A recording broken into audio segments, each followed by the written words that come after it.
बिस्मिल्लाहिर्रहमानिर्रहीम। Welcome to online system with doctor Yasir Khan. बेटा हम सेल स्ट्रक्चर को पढ़ रहे हैं और सेल स्ट्रक्चर के अंदर मैंने आपको प्रीवियस लेक्चर के अंदर जो टॉपिक पढ़ाया था वो न्यूक्लियस का इंट्रोडक्शन पढ़ाया था और उम्मीद मुझे बड़ी है आपको समझ कुछ भी नहीं आया होगा। फिर भी मैं कोशिश करता हूँ कि आपको समझाने की, आसान लेवल पर चीज़ों को बताने की कोशिश करता हूँ और आपका जो दिमाग है उसमें चीज़ों को फिट करने की कोशिश करता हूँ। देखो न्यूक्लियस क्या होता है, कल मैंने आपको जनरल इंट्रोडक्शन बताया डिस्कवरी के हवाले से। ये न्यूक्लियस की डायग्राम है। इससे पहले कि मैं न्यूक्लियस के स्ट्रक्चर के हवाले से आपको चीज़ें बताऊँ, बेटा मैं आपको पहले बताता हूँ कि on the behalf of presence of the nucleus हम सेल को वेरियस कैटेगरीज के अंदर डिवाइड करते हैं। अच्छा, कुछ हमारे पास सेल्स ऐसे हैं, कुछ हमारे पास सेल्स ऐसे होते हैं बेटा जिन्हें हम कहते हैं एन्यूक्लिएट।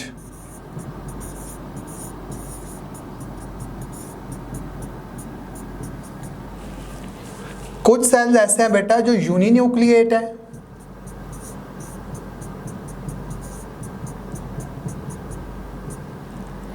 कुछ बाइन्यूक्लिएट है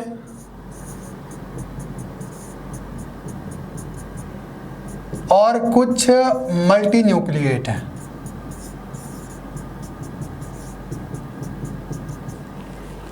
Anucleate, uninucleate, binucleate and the multinucleate, we are actually classifying the cells on the behalf of presence or the absence of nucleus. Bio के अंदर बेटा मोस्टली किसी टर्मिनोलॉजी से पहले, किसी भी टर्म से पहले अगर ए आ जाए तो उसका मतलब होता है एब्सेंट या नॉट प्रेजेंट। तो ए न्यूक्लिएटेड सेल एक ऐसा सेल होगा, सेल विदाउट न्यूक्लियस, एक ऐसा सेल जिसमें न्यूक्लियस मौजूद ना हो वो एक ए न्यूक्लिएट सेल होगा। यूनी का मतलब होता है बेटा सिंगल, बाई का मतलब होता है टू, मल्टी का मतलब होता है सेवरल। यूनी न्यूक्लिएट का मतलब क्या है? Cell with a nucleus. Binucleate cell with two nuclei, with two nuclei in it. Multinucleate का मतलब होता है cell with the several nuclei, with the several nuclei in it. एक ऐसा सेल जो बगैर न्यूक्लियस के हो वो ए न्यूक्लिएटेड सेल है, जिसमें एक न्यूक्लियस हो यूनिन्यूक्लिएटेड सेल है, जिसमें दो मौजूद हों बाई न्यूक्लिएटेड और जिसमें कई सारे मौजूद हों they are the multinucleated cell. अच्छा, इसमें बेटा जो बात इंपॉर्टेंट है वो एग्जाम्पल। आपने एग्जाम्पल याद रखनी है कि कोई ऐसा सेल जो आपके माइंड में आ रहा हो कि जिसमें न्यूक्लियस मौजूद ना हो, ऐसा जिसमें एक न्यूक्लियस हो, जिसमें दो हों, जिसमें काफ़ी सारे हों। ए न्यूक्लिएटेड सेल की बेटा एक एग्जाम्पल आपको एनिमल के में से सेल में से देता हूँ और एक को आपको प्लांट में से देता हूँ। एनिमल में से आपने एग्जाम्पल याद रखनी है बेटा मैच्योर रेड ब्लड सेल, या जिसको आप एरिथ्रोसाइट भी कहते हो। आपने पढ़ा होगा कि हमारे जो ब्लड सेल्स होते हैं वो तीन तरह के होते हैं, either they are the red blood cells, either they are the white blood cells, either they are the platelets. आपने पढ़ा होगा erythrocyte, thrombocytes and the leucocyte. तो जो हमारे एरिथ्रोसाइट्स होते हैं which are the mature red blood cells, they are anucleated, इनमें nucleus नहीं होता।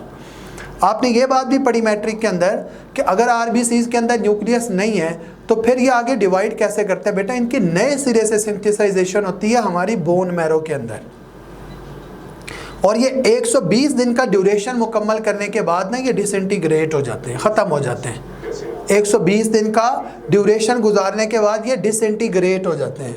अगली बात, अगर आप प्लांट के केस में एग्जांपल देखें, एक ऐसे सेल की जो एक ए न्यूक्लिएट सेल हो तो उसमें बेटा एग्जांपल है सीव ट्यूब एलिमेंट्स की। सर जी ये क्या यक्की चल पई है बेच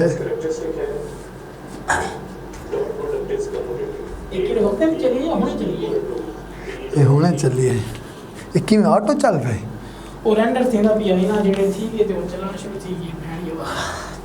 हाँ किए मैनेज करे सो इथों कल करा ना ना इथों कंटिन्यू करो जेड़ा टॉपिक पढ़े दे पे मैं टाइम नोट करके दे। अच्छा प्लांट के केस में बेटा जो एग्जांपल है हमने याद रखनी है वो है सीव ट्यूब एलिमेंट्स। प्लांट के केस में जो एग्जांपल है बेटा वो है सीव ट्यूब एलिमेंट्स। जब आप ट्रांसपोर्टेशन इन प्लांट्स पढ़ेंगे तो आप वहाँ पर कुछ फ्लोइंग के सेल्स पढ़ेंगे। इनका जो जिक्र है हमारी बुक में ये तब होगा जब आप प्लांट के अंदर ट्रांसपोर्टेशन पढ़ रहे होंगे और phloem which is involve in the translocation of food, आप उसके स्ट्रक्चर को पढ़ेंगे तब ये टर्म आएगी सीव ट्यूब एलिमेंट्स क्या होते हैं। तो ये ए न्यूक्लिएटेड है। अच्छा यूनी एंड पे बताता हूँ, पहले बाई बताता हूँ। बाई न्यूक्लिएटेड में बेटा आपने एग्जांपल याद रखनी है हिपैटोसाइट्स। ये हिपैटो की टर्म जहाँ पर आ जाए उसका मतलब होता है लिवर। हैपा की टर्म जहाँ पर भी आ जाए, जैसे आपने हेपेटाइटिस पढ़ा हो इन्फ्लेमेशन ऑफ लिवर, तो ये जो हिपैटो या हेपा की टर्म है कि हम लिवर के लिए इस्तेमाल करते हैं। तो hepatocytes are the cells of liver and they are the binucleate. Multinucleate में आपने याद रखनी है स्केलेटल मसल्स की एग्जांपल। और एक और मेंशन कर रहा हूं ऑस्टियोक्लास्ट। ऑस्टियोक्लास्ट दो एग्जाम्पल याद रखनी है बेटा। अच्छा स्केलेटल मसल बेटा हमारी बॉडी के अंदर जो मसल्स हैं उसमें कुछ मसल्स कार्डियक हैं, the muscles of our heart, दिल के। इसी तरह से कुछ मसल स्मूथ हैं, हमारे जो इंटरनल ऑर्गन्स है जैसे हमारी आई है, जैसे हमारा इसी तरह से स्टमक है, जैसे आपने कोई यूरिनरी ब्लैडर पढ़ा हो, जैसे आपने इतने सारे इंटरनल ऑर्गन्स हैं, आप किसी जैसे किडनी है, जैसे लंग्स है, ये सारे स्मूथ मसल्स हैं। स्केलेटल मसल्स ऐसे तमाम होते हैं बेटा जो हमारी बोन्स के साथ अटैच हुए हुए हो। जहाँ पर हमारी बोन्स हैं उन बोन्स के साथ अटैच जो मसल्स हैं वो स्केलेटल मसल्स हैं। And the skeletal muscles are actually the multinucleate, they contain several nuclei inside a single cell. इसी तरह से मैंने ऑस्टियोक्लास्ट को मेंशन किया बेटा। ऑस्टियोन की टर्म जहाँ पर आ जाए उसका मतलब होता है बोन, हड्डी। Osteoclast are the bone dissolving cells, जो बोन को डिसॉल्व करवाने वाले होते हैं। इनका रोल आप सेकेंड ईयर में जाके पढ़ोगे and they are actually the multinucleate. इसके अलावा बेटा कोई भी सेल आपके माइंड में आ रहा हो ना, ठीक है, इनके अलावा तो हम उन्हें कहते हैं they are usually the uninucleate. जैसे एग्जाम्पल है एपिथेलियल सेल्स को देख लो आप, हमारे वाइट ब्लड सेल्स को देख लो कुछ। इसी तरह से आप देख लें नेक्स्ट हमारे पास smooth muscle cell, cardiac muscle cell, ये किस में आते हैं? ये यूनी न्यूक्लिएट के अंदर आते हैं। तो मैंने on the behalf of presence of the nucleus ना सेल्स को मुख्तलिफ कैटेगरीज में डिवाइड किए हैं। अब मैं आता हूँ ज़रा न्यूक्लियस के स्ट्रक्चर की तरफ। What is actually the nucleus? Nucleus क्या होता है? न्यूक्लियस होता क्या है और इस न्यूक्लियस का काम क्या होता है? ज़रा मेन टॉपिक की तरफ आता हूँ। देखिए क्लोरोप्लास्ट है, ये पिछली स्लाइड में आएगा, इसको आप बाद में पढ़ेंगे। इस क्लोरोप्लास्ट के बाद है न्यूक्लियस। अच्छी एनिमेशंस ली गई हैं यहाँ पर ताकि डायग्राम से आपको चीज़ों का अंदाज़ा हो। ये बेटा न्यूक्लियस है, ठीक है। अब ये आपको छोटे छोटे पोर्स दिखाई दे रहे हैं which are the nuclear pore. मैं आपको न्यूक्लियस के ना कंपोनेंट मेंशन करता हूँ कि न्यूक्लियस के कितने कंपोनेंट्स होते हैं और फिर उन कंपोनेंट्स की आएगी डिटेल। देखो ये न्यूक्लियस है ना बेटा, न्यूक्लियस के जो कंपोनेंट्स है ना वो 4 है। कौन कौन से? One is the nuclear envelope. Nucleus के कंपोनेंट में एक है न्यूक्लियर एनवेलप, क्या होता है? नंबर सेकंड है nucleoplasm. What is the nucleoplasm? then nucleolus and at the end chromatin network। 4 component हैं। what is nuclear envelope? then nucleoplasm, then the nucleolus, then chromatin network। देखो ये जो न्यूक्लियर एनवेलप है हम इसको न्यूक्लियर मेम्ब्रेन्स भी कहते हैं, nuclear membranes, and it is also termed as the karyotheca. ये जो कैरियो टर्म है कैरियन से निकली है, कैरियन का मतलब होता है न्यूक्लियस। जैसे आपने प्रोकैरियोटिक और यूकैरियोटिक टर्म पढ़ी है, आपने पढ़ा प्रो का मतलब होता है बिफोर, कैरियोटिक टर्म कैरियन से मीनिंग द न्यूक्लियस। बिल्कुल वैसे कैरियो टर्म न्यूक्लियस के लिए, थीका का मतलब होता है कवरिंग, यानी the coverings around the nucleus. तो nuclear envelope is also termed as या also known as the nuclear membranes and also known as the karyotheca. Clear? Next है nucleoplasm, it is also known as the karyoplasm. हम इसको karyoplasm कहते हैं and also known as the कैरियोलिम्फ।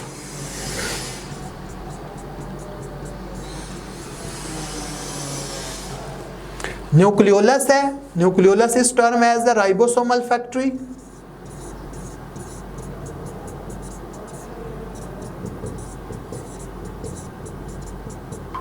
या commonly आप इसको little nucleus भी कहते हो। ये तो मैंने आपको बताया बेटा अदर नेम्स क्या होते हैं इन तमाम के।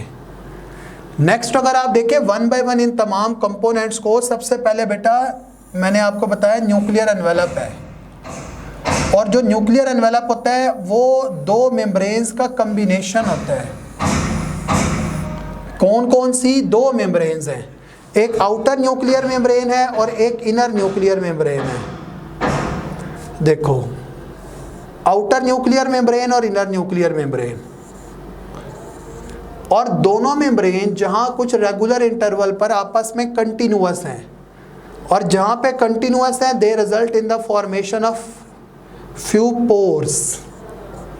मैं अभी मेंशन करता हूं, ये आपको समझाने के लिए ऐसे है, वरना एग्जैक्टली ये ऐसे नहीं होता। ये बेसिकली कुछ पैरेलल्स होती हैं, या मैंने किसी किसी जगह पर डिसकंटिन्यू कर दिया, इस पैटर्न पे नहीं होता, ये बच्चों के एंड पे समझाने के लिए होता है। देखो ये जो बाहर वाली मेम्ब्रेन है बेटा, it is the outer nuclear membrane ONM,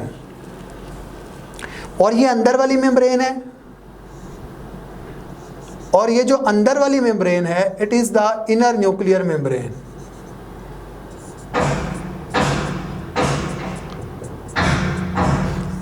And both the membrane are collectively termed as the nuclear envelope.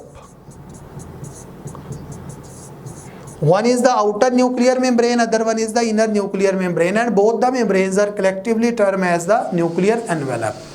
अच्छा बेटा, दोनों तरह के मेम्ब्रेन्स का काम क्या होता है? That outer nuclear membrane, it is in contact with the RER, rough endoplasmic reticulum।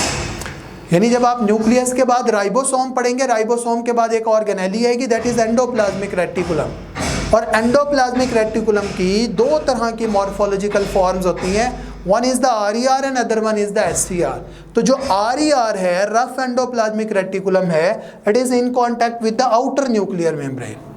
जबकि इनर न्यूक्लियर मेम्ब्रेन का काम क्या होता है? Inner nuclear membrane encloses the content of nucleus, whatever the material, content कहते हैं मटीरियल को, what ever the material present inside the nucleus, that material is actually surrounded by the inner nuclear membrane, the inner nuclear membrane.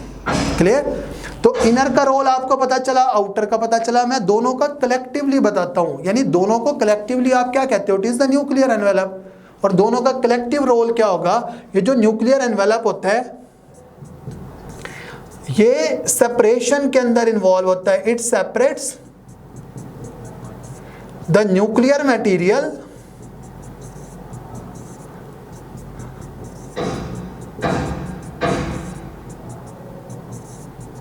From the cytoplasmic material.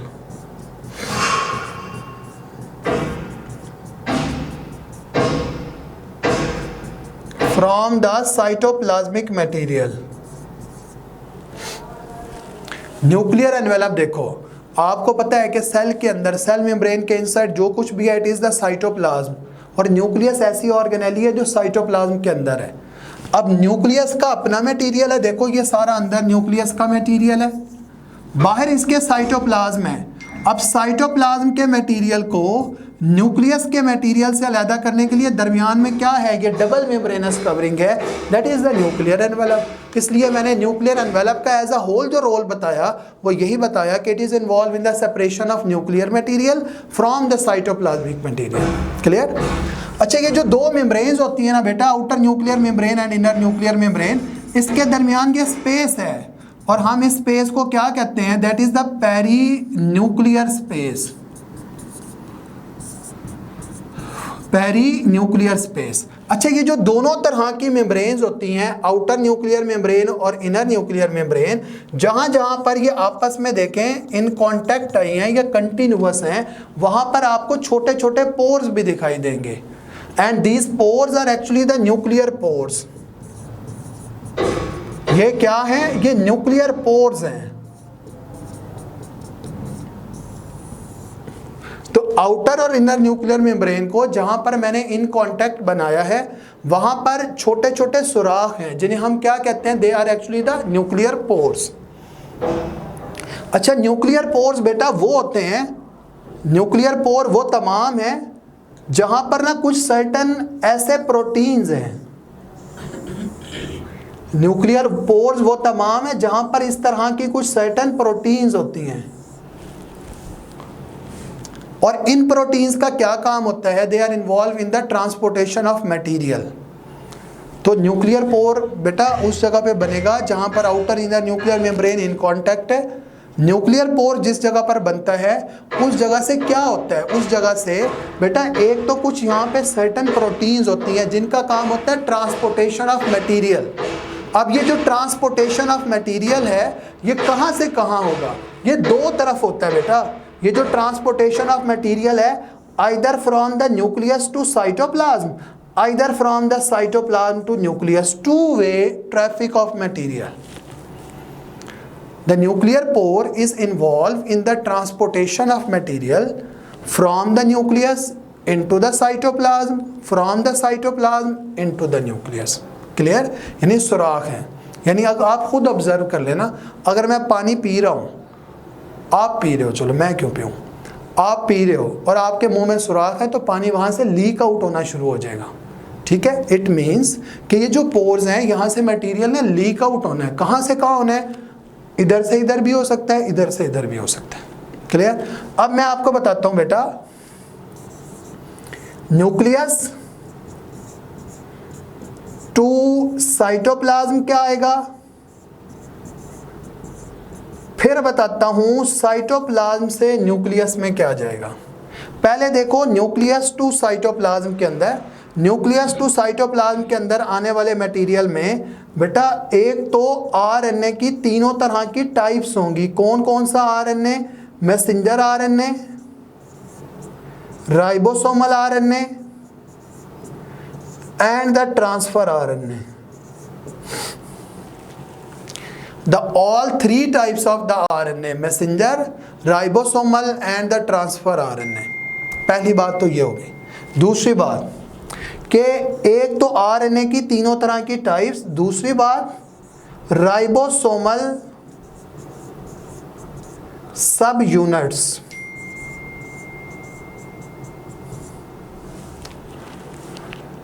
Nucleus के अंदर बेटा RNA बनता है और आपने एक बात पढ़ी है कि डीएनए से आरएनए का बनना क्या कहलाता है, ट्रांसक्रिप्शन। इसका मतलब है as a result of transcription nucleus के अंदर आरएनए बनेगा और जब वो आरएनए बनेगा तो वो न्यूक्लियर पोर से लीक आउट होकर साइटोप्लाज्म में आएगा। कौन कौन से आरएनए आ सकते हैं, all three types of RNA, ribosomal RNA, messenger RNA as well as the transfer RNA. Clear बेटा? अगली बात कि न्यूक्लियस के अंदर एक पार्ट ऐसा भी है जिसको हम राइबोसोमल फैक्ट्री कहते हैं। मैंने उसके कंपोनेंट्स में प्रीवियस स्लाइड के अंदर मेंशन किया था। It means if the ribosome are synthesised inside the nucleus they also leak out from the nuclear pores. Clear? तो दो चीज़ों के बारे में बताया जो न्यूक्लियस से साइटोप्लाज्म के अंदर आ सकती हैं। अब मैं आपको बताता हूँ जो साइटोप्लाज्म से न्यूक्लियस के अंदर मटीरियल आएगा। तो साइटोप्लाज्म से न्यूक्लियस के अंदर आने वाला जो मटेरियल है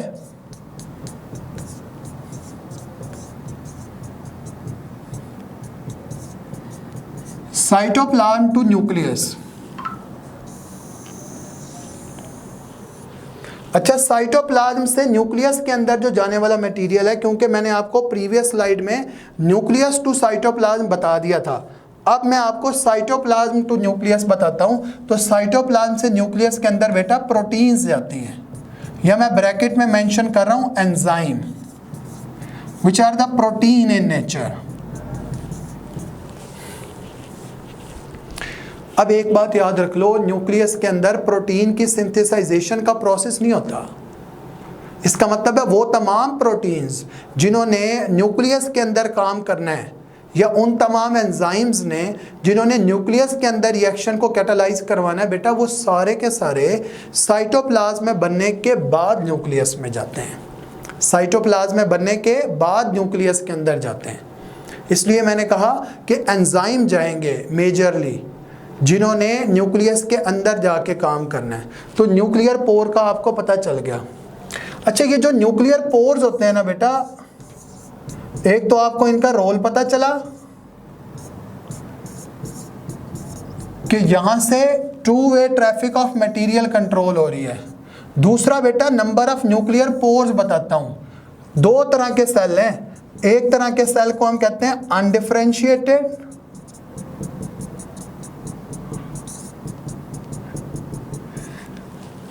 और एक तरह के सेल को हम कहते हैं डिफरेंशिएटेड।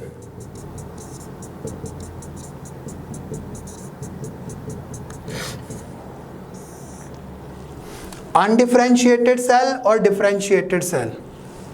अच्छा, undifferentiated cell such as the egg cell. Undifferentiated बेटा वो सेल होता है जिसका फंक्शन अभी आपको पता ना हो, जो अभी ऑर्गेनाइज होके कोई ऐसा स्ट्रक्चर बनाए जिसने बाद में कोई काम करना हो। तो undifferentiated cell such as the egg cell, इसके अंदर जो नंबर ऑफ न्यूक्लियर पोर्स होंगे वो 30,000 होंगे, यानी कई सारे। Undifferentiated cell such as the egg cell, it contains the several nuclear pores per nucleus। जबकि अगर आप एक डिफरेंशिएटेड सेल को देखें such as the erythrocyte, erythrocyte that is mature red blood cell, इसके अंदर जो नंबर ऑफ न्यूक्लियर पोर होते हैं ना बेटा, वो 3 to 4 होते हैं पर न्यूक्लियस। ये एरिथ्रोसाइट को देख के आपको कोई बात फील हुई है? कैसे होगी? अक्ल होगी तो फील होगी, होनी चाहिए थी। देखो, मैंने आपको प्रीवियस स्लाइड में बताया था बेटा कि एरिथ्रोसाइट एक ए न्यूक्लिएट है। यहाँ मैं बता रहा हूँ उसके अंदर न्यूक्लियस में न्यूक्लियर पोर हैं। जब न्यूक्लियस ही नहीं है तो पोर कहाँ से आ गए? ये आपने तो नहीं सोची बात, कि सोची थी? जिन्होंने सोची थी वो कमेंट सेक्शन में बताएंगे। तो न्यूक्लियर पोर बेटा यहाँ पे कितने हैं? 3 to 4 न्यूक्लियर पोर्स हैं।